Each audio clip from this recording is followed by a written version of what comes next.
Hi, this is Trent Clark, CEO of Leadershipity, serial entrepreneur, international speaker, longtime coach in professional baseball, and excited to talk with you today. I'm going solo today on the Winners Find a Way show. For people who haven't been on or heard the Winners Find a Way show before, we talk to a lot of one percenters who talk about adversity and challenge and things they've overcome on their way to being number one, which is never easy for sure. So we love when we see that. We love the questions, the input we've had on our show in the past. It's just been a fabulous time to get to know people better, talk through some challenges, and in a time that there's just been a lot of challenges in the marketplace, it's been so refreshing to hear, watch, and see people talking through some of their challenges, talking through some of the things they're working on, and why it was important, the drive that they have, the resolve and resolute that they apply in their roles and their contributions, both to their fellow employees, to their teams, and really in society, which is a lot of fun for me. And I love that about our show. Today, what we're going to talk about is we're going to talk a little bit about the Pyramid of Leadershipity. When people always ask me about, oh, well, what is leadershipity, right? And we talk about those itties of leadership. What does it mean to have morality and accountability as a leader? And what's important to us as leaders when we go through and we look at where are these important things for us? So we've been working hard on devising different ways to educate people about those kind of key tools that they're going to need, as well as we're working right now on a new assessment, which we're really excited about, to get like, where am I at on this leadership journey and sharing in those itties that we need. So we're going to talk a little bit more about that at the end.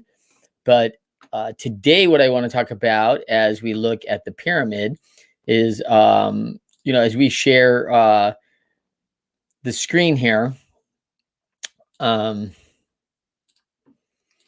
going to talk about the accountability for leaders. This is going to be what is we're leading and coaching. What are we going for as leaders? Well, in Leadershipity, what we're really going for is building that team of coachable champions. That's really what's really important for us to get that right. When I think about leaders and I think about teams, everyone wants a fabulous team. Everyone wants a great team. But we're challenged by, how do we create that? Who do we get to be team members? How do I lead and do that well? What will that look like to be going very well? So those are some of the key attributes that we talk about when we need leadership and building these teams. We are often in Leadershipity going for, how do I build a culture for coaching, and a coaching culture? Like, are our leaders very authoritative? Are they very just no feedback? And hey, I'll let you know if you do something really wrong.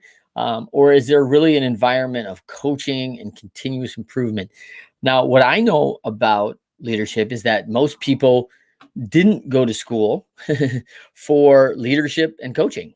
I mean, that's not what most people decided they wanted to study. That wasn't their go-to. Many people went for accounting or engineering or whatever they decided was going to be their expertise, or they haven't gone to school. They've gone to go trade and learn skills and skill sets, and they run businesses around that now, or they lead other people around those skill sets and manage folks. And so now I'm in leadership, and most of us lead based on what we've seen before. So if we had good models, then we may be able to fudge our way through it a little bit and get through that. But for most of us, some education on that would be great. And first of all, what you're doing today, I think, is excellent, because what you're doing is you're doing some self-assessment. Like, where do I fit in my leadership journey? Why is this good for me? And how can I learn about what I'm doing well and maybe areas that I could be better at and need more of? There are a lot of things that maybe we're not good at initially or naturally, but we do still do them. We work at them and get better at them and practice. And it takes a lot of energy, but you can be really good at something by working hard. And some of us are shoring up our teams by recognizing our behaviors where we're not as strong and recruiting team members into our teams that are very strong in those areas, shoring us up so that we don't have gaps in our leadership team. So that's really important. And we're looking at and surrounding all those different options as we're working with organizations on their leadership development and training them up. It's very important in your leadership team that you have some topics for reinforcement, areas that you find very valuable for your vision and your values, and reinforcing language that's consistent to your organization. That's really important. So these are some of the languages we use at Leadershipity. And I always say there's a couple examples for that. And most Leadershipity clients have removed problems from their verbiage. We don't talk about problems in companies that Leadershipity works with. And when we operate as the chief leadership officer for a lot of middle market companies, we eliminate the word problem and we replace it with challenge. So many people walk into offices and say, I have a real challenge. And that's great. And we talk about what that looks like and what are possible solutions and how did we get to this challenge? And that's great. But we eliminate the problem as a negative connotation and usually a stopper for more discovery and leaning in to make it better. So that's a key area that language that we change and reinforce. So that's an example. For today, our topics of discussion, we're going to talk about our key takeaways. Discover the foundation of leadership, the 4 behaviors of great teammates that we all need, the elements to influence. So important as a leader is how you influence. What separates great teams from good teams? And there's 2 really critical ones. And then the ultimate measure. And we're going to talk about what that ultimate measure is. So without that, let's go to the pyramid. This is the Pyramid of Leadershipity. And we have devised this over a number of times. We've had lots of different versions of this, and it continues to adapt. This is a living thing for us, so it will continue to grow and adapt over time. And when we think of the pyramids, most people think about, the 7 wonders of the ancient world, right? The pyramids, like how were they built? And I love that, looking at those old Discovery channels and how they do those documentaries of, hey, let's figure out how they probably did it, right? And very difficult to scale a pyramid, right?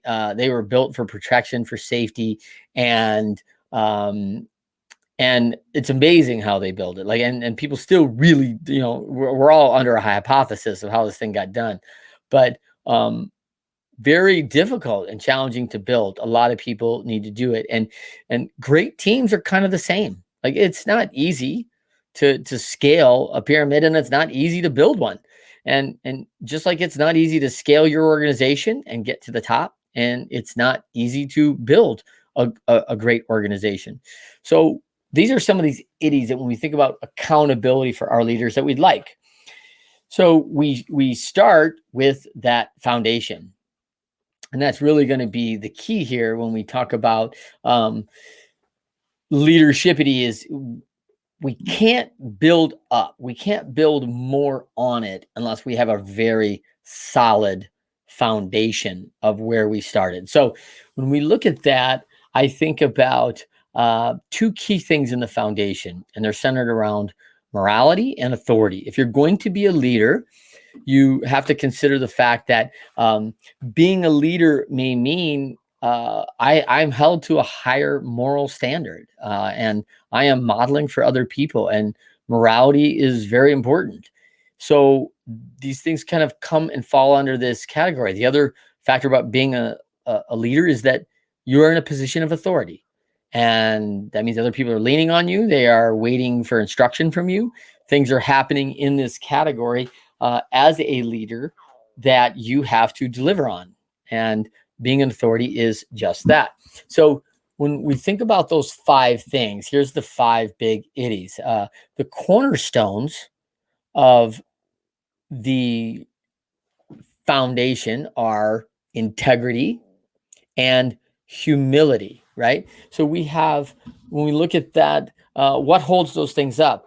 When I look back at John Wooden's pyramid of success, and he talks about the cornerstones, and anyone who's a builder knows like cornerstones hold things up, like they're the key areas that we have to have. So when we have that, integrity and humility become those areas that absolutely become so much more valued and important inside our foundation. And if we can't get those two right, we're not at a good start, right?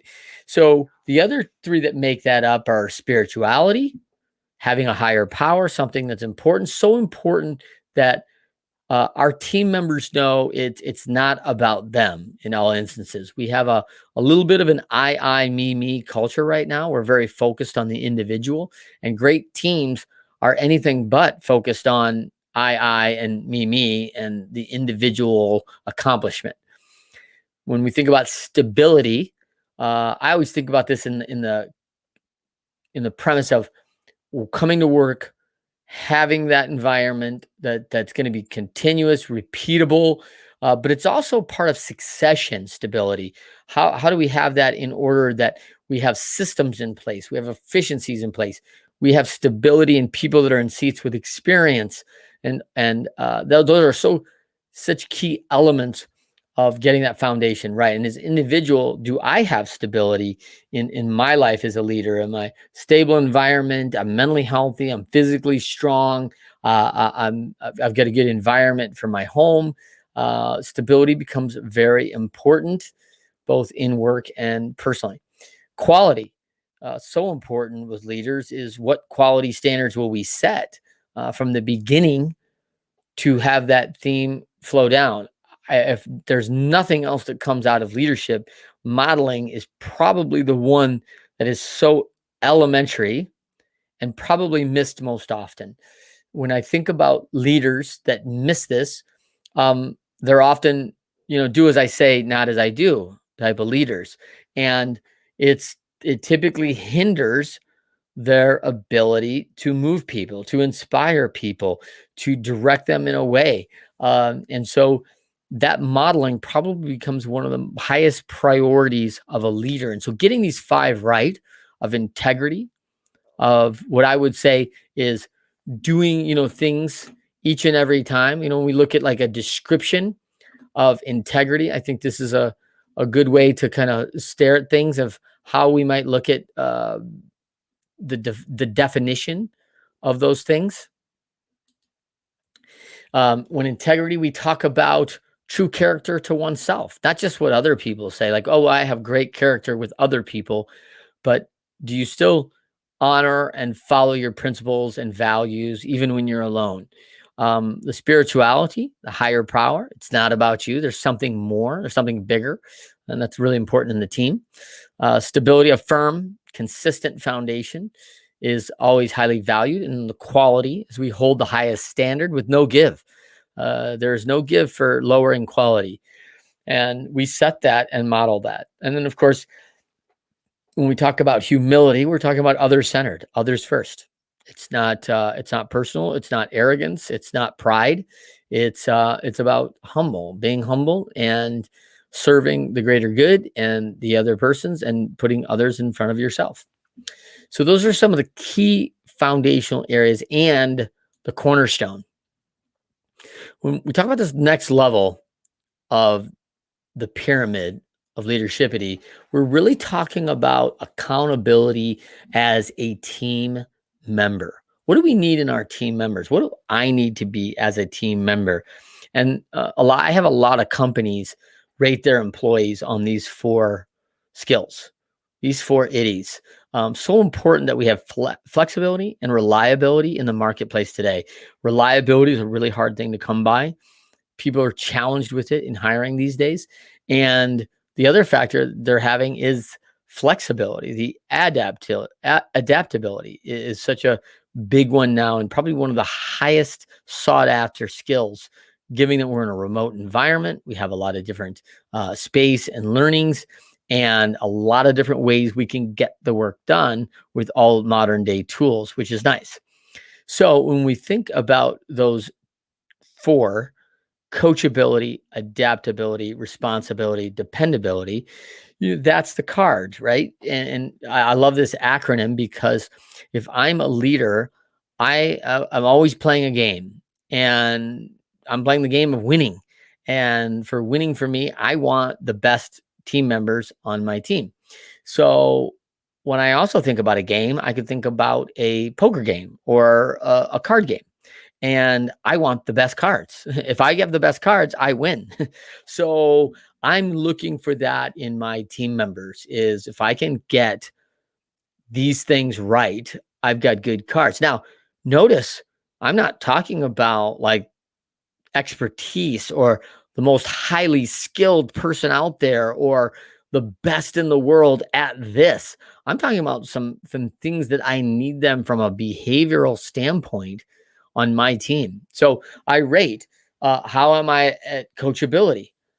What would I score myself in coachability? Am I able to take feedback and learn from that and do that well?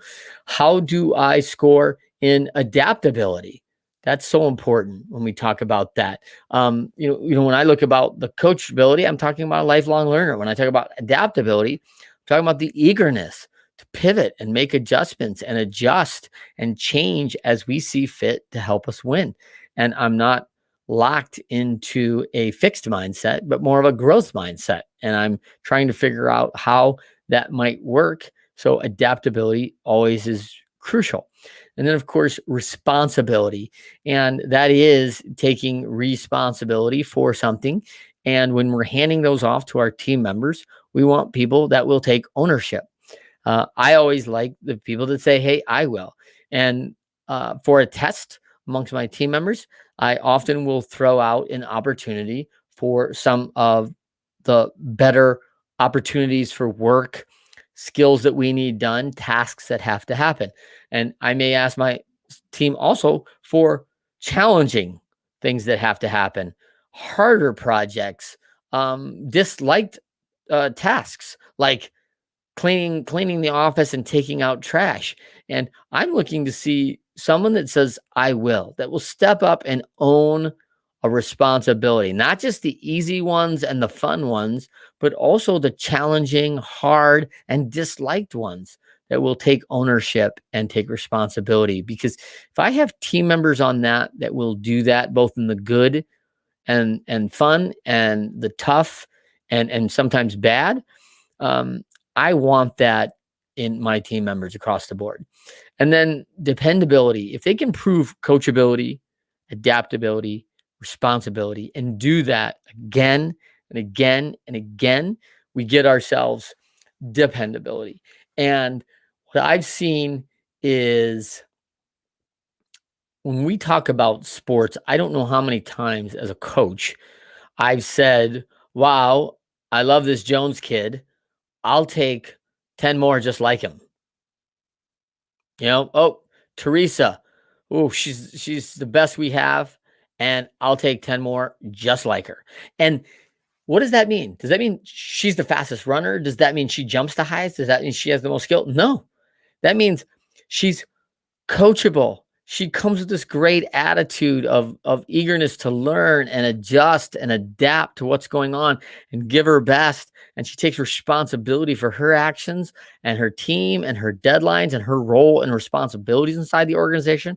So it is a fit for me, and doing it again and again, proving her dependability is I can do a lot of things with an organization. And when I think about the 2002 World Championship Angels, a lot of people ask me like, hey, who was the superstars on that team? And we had a lot of great players. I mean, you are a great player if you make the major leagues.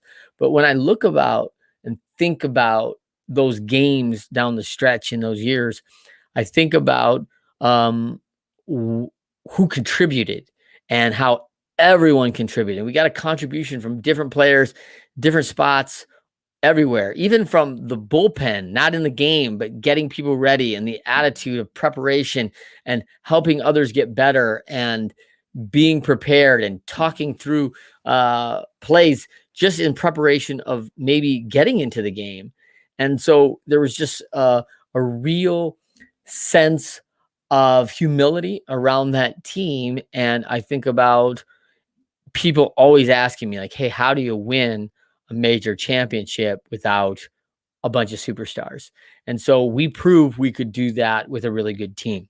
And we had tons of cards, right? And a lot of aces. So it was a lot of fun.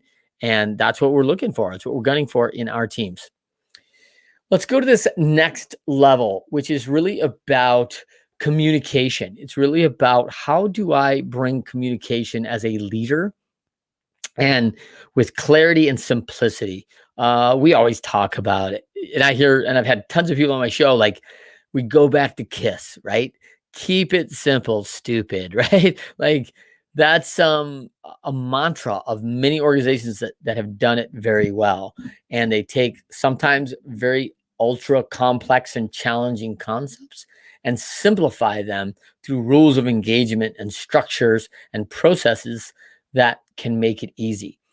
As a leader, it's so important for us to deliver on these three items: clarity, visibility, and vulnerability. So, well, what does that look like? I mean, a lot of people say this has probably never been a deeper time for clarity. So we get that through these three things: authenticity, so important, like genuine in all things. And that's something about leadership that's changed. Um, if we have people that say, well, at work, I'm this way, but then I go home and, I let my hair down, I do some things and this and that, like, leadership's a very challenging thing that is now 24/7 because of social media, because of how things have changed in the environment and the access to people and the knowledge that people have of where people work and how much they do and how much they earn and where they're at. There's so many things in this that affect this, that authenticity in all things becomes very important. Knowing who you are and being able to be that person each and every time becomes super important. And authenticity and communication is so prevalent now and important that when we don't hear it, it sticks out horribly that someone's not being authentic with us, and they're just, what we call, blowing sunshine, right? Like, it's just not exactly on point. So we're looking for that in our leaders. And of course, visibility, both for myself as a leader with eyes up and open, visibility to see what's going on, surveying the scene, being very aware of my team's focus, their emotions, their fatigue, the things that are going on around. That became very important in sports, especially as a strength and conditioning coach with sometimes 30 to 50 athletes in a gym working out. You learn to scan things very fast and scan a room. We have to learn to understand and take temperature of how is our team feeling. Do they need inspiration right here? Do I need to back down? What do they need from me right now? Do I need to pump up the energy? Do I need to reserve it down a little bit? Where am I at? And so visibility on that, but also visibility for yourself. See and be seen. I see a lot of folks who want to develop into leadership and they work very autonomously and work independently too often. And they're not open to being seen, and they're not also verbalizing their willingness to get involved with different groups, collaborate, to contribute in another way besides their standard role. So getting seen is sometimes getting involved with the charitable organization at the firm, where you may be on the charity group with the CEO of the firm, which you may not get to know often because he isn't around your department so much, or she's not around, and you want to get to know her in a personal way to understand her concept as a founder in this organization. And so get involved, see and be seen. It's so important from an aspect of how letting people get to know you. And then of course that's tips right into vulnerability, which is let them get to know you. Like, be willing to share, be open. Sometimes you're going to be exposed on some things that are discomfort, but there is trust in your organization. If you've established that trust, there is less concern about sharing, openness, and exposure. If you don't have that trust, then you likely don't have vulnerability. Because if people don't trust, they're not likely to jump into the vulnerability pool, right? So no trust pool, no vulnerability swimming. So when you look at this from the outside, and your ability to lead, sharing personal stories of challenge, of success, of your experiences, that creates vulnerability, and it also models kind of behaviors and lessons learned along the way, both good and bad. And I think sharing your sometimes bad stories as a leader, challenging stories, is very, very great in building trust amongst your team and building an open area of vulnerability. The one thing that becomes very clear in the elements to influence as a leader, that if you can do these three things very well, people around you will mirror these qualities back to you. If you're authentic with them, they'll be authentic with you. If you show visibility to them, they'll show visibility to you. If you show your vulnerability, they'll show their vulnerability. So it's key to get this right, and it's absolutely crucial in the element to influence. When we talk about these last two areas, we're really talking about the top of the pyramid now, right? And these are the two that for me are missing a lot in the organizations I go in. This is the missing link to a lot of great organizations. And I work with a lot of good organizations that are fabulous, but I don't see them turning that corner on great. And so why is that not happening? So these two are part of it. Do we have creativity and community? We start with creativity and community. By a community is everyone involved, and building that up of many different people from many different walks. We like that, and a diverse community brings different lenses, and we learn how to work together. That's been huge for me, and that was really big in professional baseball, where you go after a vision of a world championship, and you may have nine to 12 different countries represented inside that organization, just on the field staff and personnel alone. You may have that. When you think about the whole organization, you may have 50 to 100 different cultures and nationalities and races that are all represented. And so it brings all sorts of different ways, and that creates creativity when we're all working in unison towards a great goal. And it also creates an ability and opportunity for community if we take it. So it's so important for me that we get this inside our organizations and learn how to do this well. And when we think about diversity, we talk about the lens of variety. And if we have everyone that just thinks and acts like I do, we're going to have all sorts of blind spots, because I know that Trent Clark has blind spots.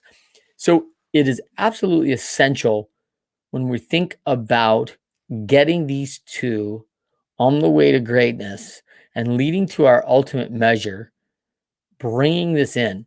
The other one that really misses a lot is unity. United as one for one goal. Does that mean we can't have sub goals inside the organization? Of course not. It's exactly what we want. We want all sorts of goals in each side, in each area, for roles and responsibilities that serve and make a contribution that ultimately pushes us towards that one unified goal. So when I think about like a baseball team, you have a unified goal of winning a world championship, or being a world championship organization, more importantly.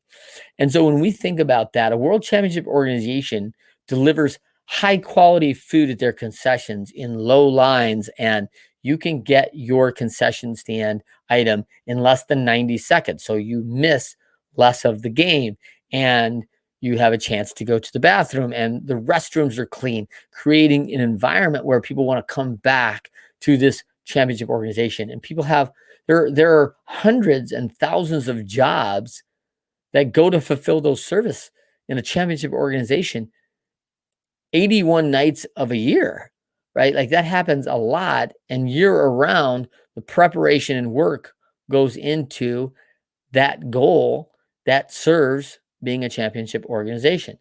So it's not just getting the right players. It's not just having the right general manager or the right owner. It's so much more than that to create unity inside your organization. When we finally look at the real keys to the ultimate measure, right? In an organization, a team, it often reverts back to productivity. Like, hey, and we measure that in all sorts of ways. And in our world in sports, it's wins and losses, obviously, right? That's often the easy KPI. Are you good?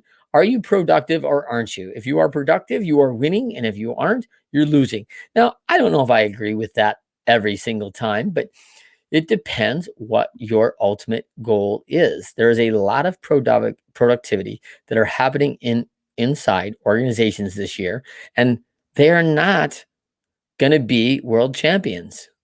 There is only going to be one world champion in 30 baseball teams. There's only going to be one world champion in 30 hockey teams. There's only going to be one world champion in 30 NFL football teams. And there's only going to be one world champion at the World Cup, where all the countries start out in some level of representation, right? So we're all not going to be the World Cup winner every 4 years. And so how do we get and measure our ultimate measure, the quality of our results? It's very important. Our vision centers around what productivity means to us and what that ultimate measure is.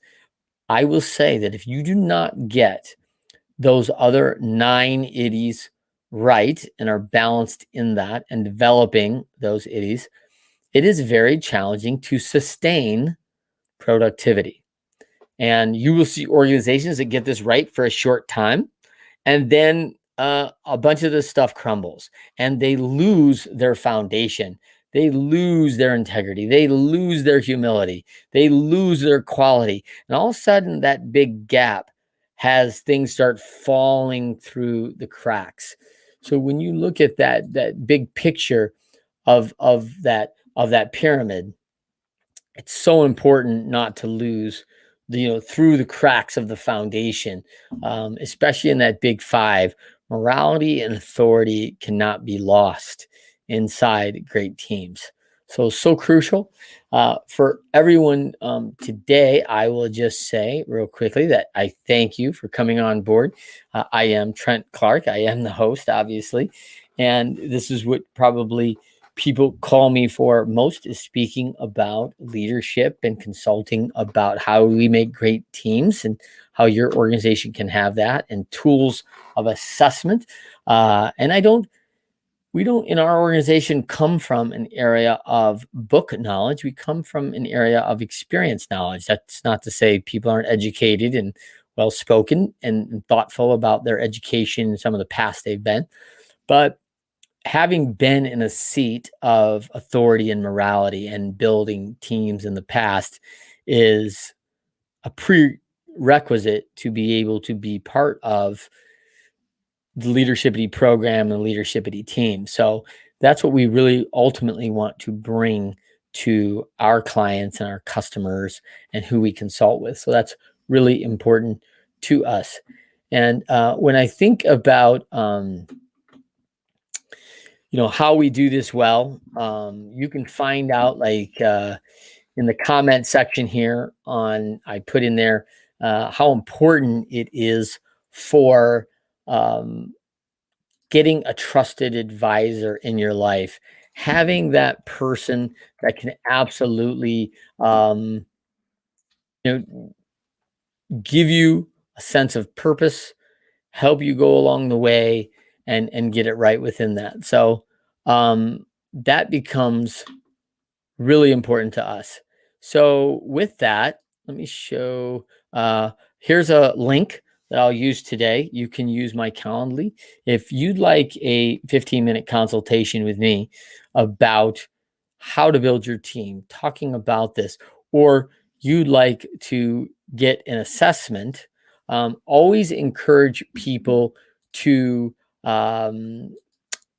reach out to me directly, and we can send you a assessment on how am I doing on these idiots of leadership.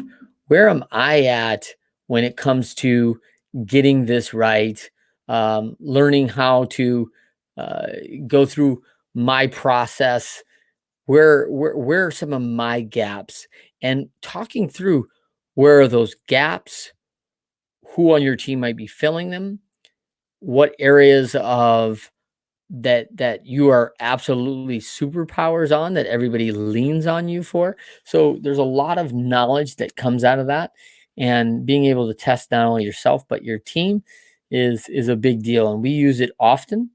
And so I encourage you to reach out if you'd like to know more about that, and love to sit down and talk one-on-one.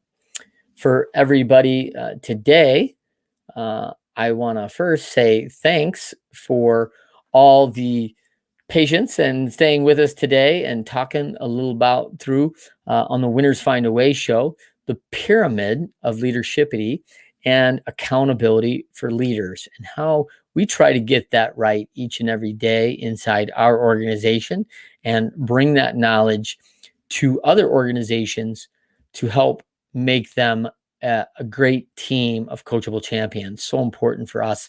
Sustainability is probably one of the most underrated parts of business. And of course, it's like our health. No one really appreciates it until we have that challenge. For many of us, the last year or two created that need and urgency for sustainability and succession, and how do we do this well, knowing where we fit in. So if you've been challenged by that and need to get things back on the rails, get them back going in the right direction, please reach out. We help a lot of teams and organizations do that. And I just thank you for joining me on the Winners Find a Way show today and our broadcast, and appreciate.